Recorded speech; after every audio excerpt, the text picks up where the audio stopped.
ಅಮಿತ್ ಶಾ ಅವರು ಬಾಬಾ ಸಾಹೇಬ್ ಅಂಬೇಡ್ಕರ್ ಅವರ ಬಗ್ಗೆ ಮಜ್ಲಿಸ್ ಇತ್ತಿಹಾದುಲ್ ಮುಸ್ಲಿಮೀನ್ AIMIM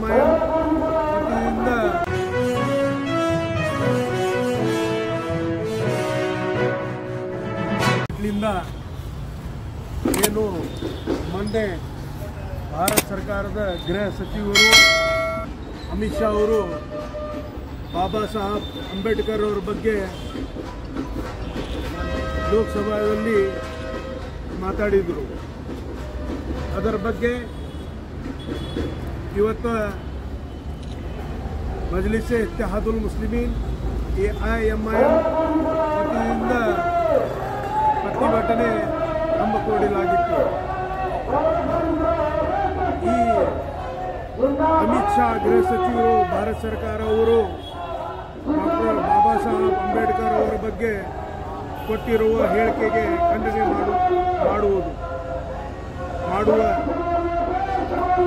ಬಾಬಾ ಸಾಹೇಬ್ ಅಂಬೇಡ್ಕರ್ ಅವರು ಭಾರತದ ಸಂವಿಧಾನ ಶಿಲ್ಪಿಗಳಿದ್ದಾರೆ.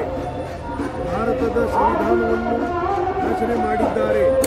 ಭಾರತ ಪ್ರತಿಯೊಬ್ಬ ನಾಗರಿಕನನ್ನು ಬಾಬಾ ಸಾಹೇಬ್ ಅಂಬೇಡ್ಕರ್ ಅವರನ್ನು ಅತ್ಯಂತ ಗೌರವದಿಂದ ಕಾಣುತ್ತಿದ್ದಾರೆ ಅಂತ ಮಹಾನ್ ವ್ಯಕ್ತಿ ಬಗ್ಗೆ